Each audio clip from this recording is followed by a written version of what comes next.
Alright, so this is going to be another movie review. This one's called The Happy Hooker, 1975. I'm giving this 2 out of 5 stars. I just like this movie. This is my least favorite out of the Happy Hooker trilogy.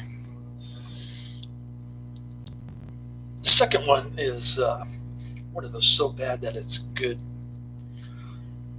type movies, and one is by far the best of all of the series here. So I finally got around to watching the Happy Hooker series. I watched all of the American Ninjas. I'm getting pretty deep in my canon section of my Netflix queue. Anyway, Lynn Redgrave plays Xavier Hollander, the character who writes books about her prostitution experiences in New York City.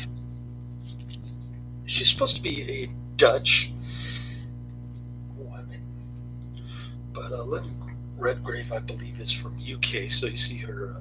You hear her UK accent instead. And, not very believable. She's not attractive at all.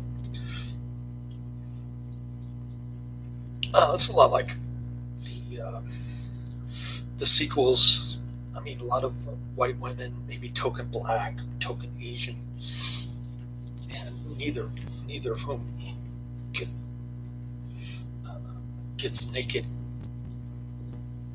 It's only the ugly women who do that. The ugly white women, I should say. And it's always whipped cream or something. Cold whipped cream. So there's not much nudity in this at all. There are only 2 whipped cream scenes with ugly white women. The only possible redeeming feature of this movie is probably the wah-wah guitar music theme song that plays throughout the movie. Other than that, it's kind of a time capsule of grimy looking New York City without any trees on the sidewalk, that sort of thing. It's like a Wayback Machine kind of deal. So you get an idea of the fashion styles and the grimy look of New York City during the 70s. I'm sure Soviet Union was going through the same thing around this time. Now we're looking more and more like Soviet Union during the 70s now. Again, with 30% of the workforce gone, 40 million people roughly, and it's pretty grim. And I'm sure it'll get worse because people just go along with it. They don't care. You know, those people are just non-essentials, like collateral damage and war. Nobody cares about them. So, anyways, enough about politics. 70s, 2020.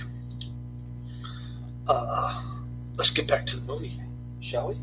Okay, so Lynn Redgrave, Xavier Hollander, she's waiting for her fiancé in the airport, which is kind of romantic, I guess.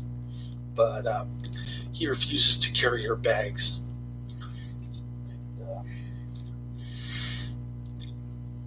Then she meets the mother. They get into an argument at the dinner table, which I didn't really understand. And she just gets up and leaves him. Then she works at the Dutch embassy, and she's slowly getting into some kind of weird striptease on the table. A lot of big names in this one, similar to the other ones. And so she does that. then she goes to this whorehouse, and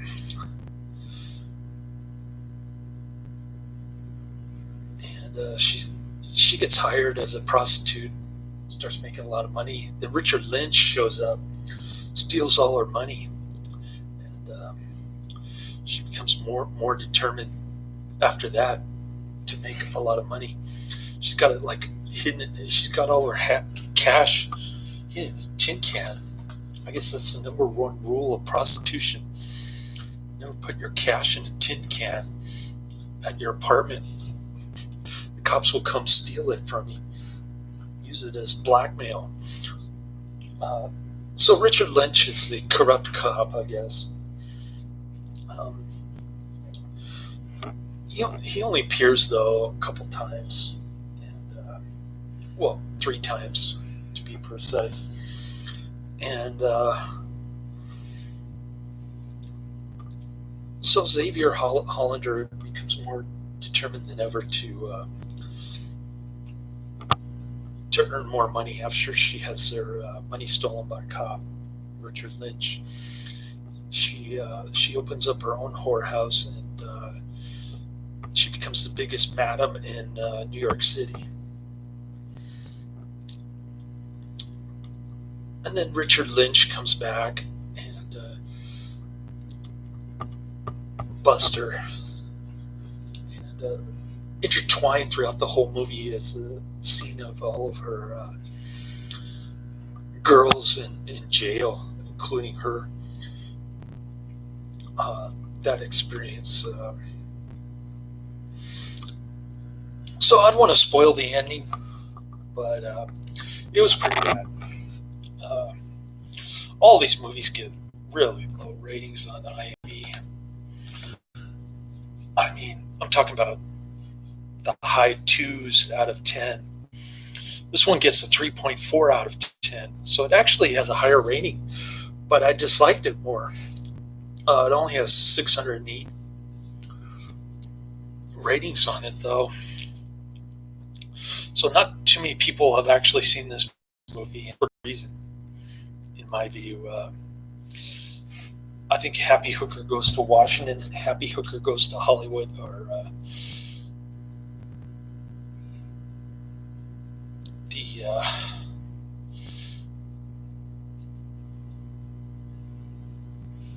they're actually funnier to watch.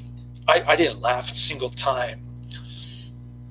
This is supposed to be an adult comedy, but none of the jokes were funny at all in this one. So this is definitely the worst out of the 3. Followed by Happy Hooker Goes to Washington is the second worst, but still pretty decent. And then the last one being the best by far.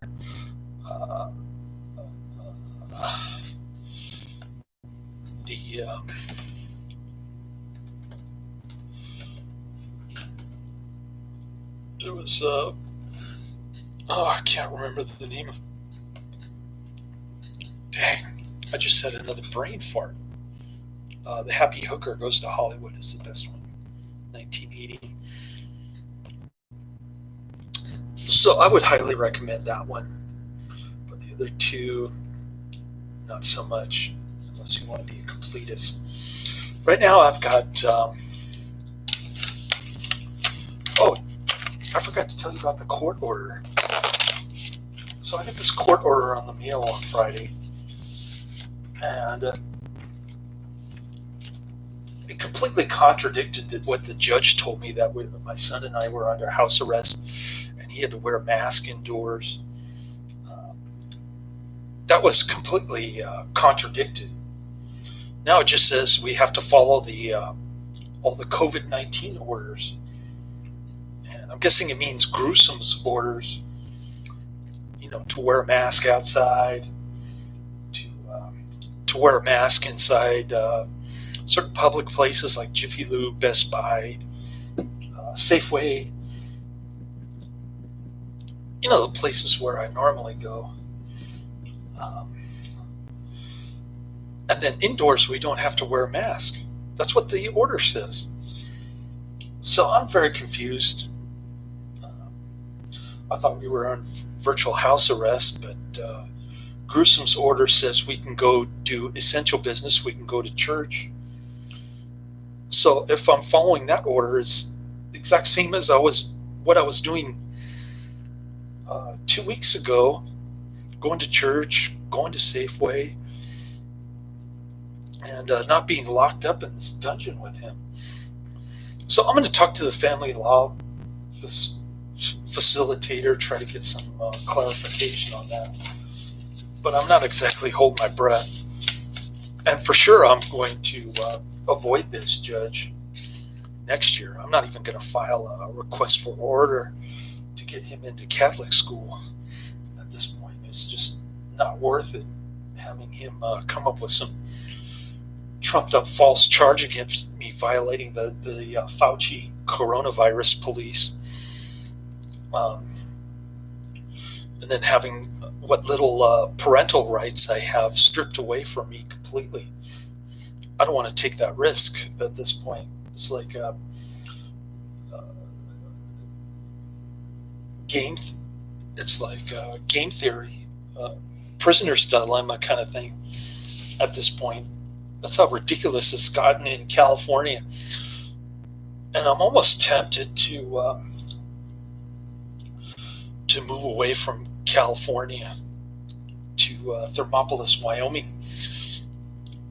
See if I can do that instead, just to get away from all this horrible government here in California. Is just unbearable for me. It's beyond ridiculous. It's like living in Soviet Union during the 1970s. I mean, come on. This has just gotten beyond belief, and I'm sure it'll get worse over time with the vaccines and whatnot. So, yeah, that's my situation, and pretty grim. I just have to figure out how to survive at this point, and do my best to avoid the authorities here. So that's the end of my review. You heard my sob story about living in California. And it smells like smoke in there. It does? He's worried about smoke. He says Bay Area has the worst air quality in the world. And you can see the smoke from outer space. That's what you told me, right? Yeah. You're pretty smart. You know about these things. Even worse than China? Oh, wow. Now I'm worried about government encroachment on my freedom. He's worried about smoke.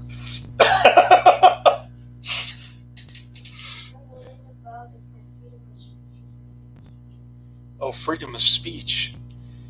You mean like when Facebook bans videos, YouTube bans videos? I think TikTok is worse. It bans random people. I saw one person that had no videos and he had no profile pictures. Oh. He did nothing on here, and he was only active. He only watched TikTok videos, and he got banned for no reason. Oh, it must be one of those robot censors.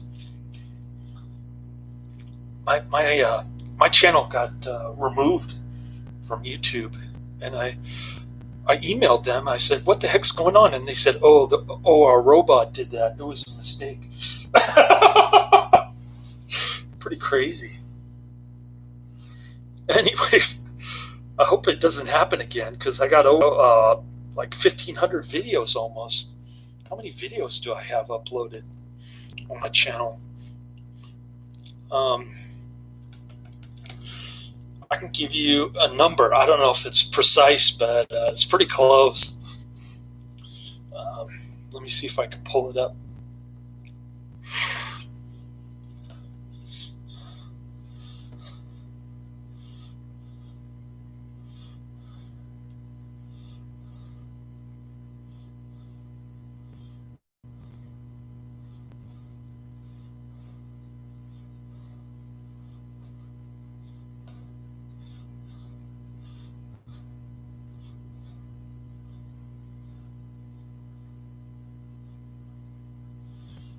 Oh, it's really slow. Hey, I've got fiber optic cable and the internet is really slow. What's going on? At least there's no power outage. That would be a bummer if I had you for 9 hours and there's no power. Anyways, we're talking 1,514 YouTube videos on my channel. I'm taking these Longevinix Advantage pills, so maybe I can get it up to 10,000 before I die at age 400. Anyways, what do I got next? Let's check this out. River of Death. Kino Lorber.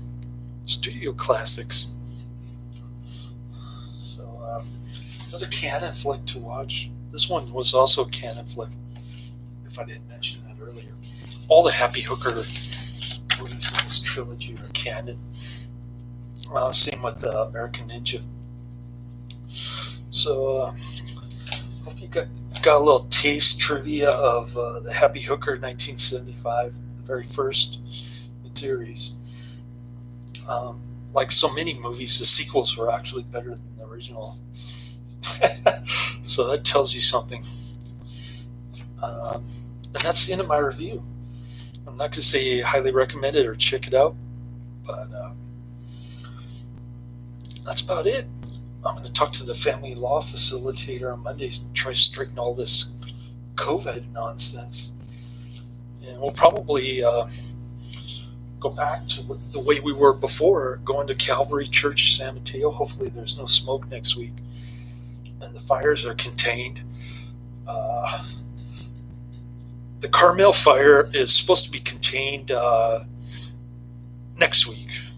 I'm not sure about the other fires, though. I'm talking Pescadero and Santa Cruz fires.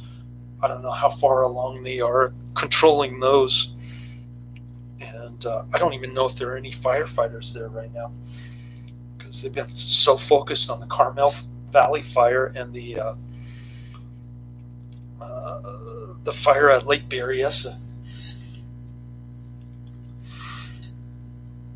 Anyways, the saga continues. The communist dystopia here in California. Get a little flavor of it. It's we're choking on smoke, and we don't even smoke cigarettes. Pretty grim. Definitely want to move to Thermopolis, Wyoming at some point. I don't know how that'll work. I probably have to get him like 3 months during the summer, maybe Christmas. I'm not sure how that's going to work. But anyways, I'm going to watch River of Death, take a little nap. I worked 14.25 hours Friday, and then I worked a little less than 11 hours yesterday. Probably 10 hours, 50 minutes, 10 hours, 55 minutes. So we're talking double overtime yesterday. Doing pretty good, surviving this brutal dictatorship here in California, the martial law, quarantining healthy people and whatnot. So wearing a mask when the risk of catching COVID is very small, and the benefits of the mask are questionable. So enough of my soapbox there. I'll get off my soapbox about coronavirus. It's been going on since March, if you can believe that. He said it would last until October, but I think it's going to last forever. The politicians here will never give up. They'll force you to do silly things and threaten to take away your rights if you don't do them. That sort of thing. It's like a poison pill that they put in the the court order to prevent him from going to Catholic school, which probably won't make much difference anyway, because if the school's ever reopened, which is questionable, they'll probably just spend all of their time and energy sanitizing and checking temperatures all day long. It's going to be a nightmare. I told him it was going to be Adolf Hitler school for him. But anyways, enough about that. I think I've beaten that dead horse enough times. Laters.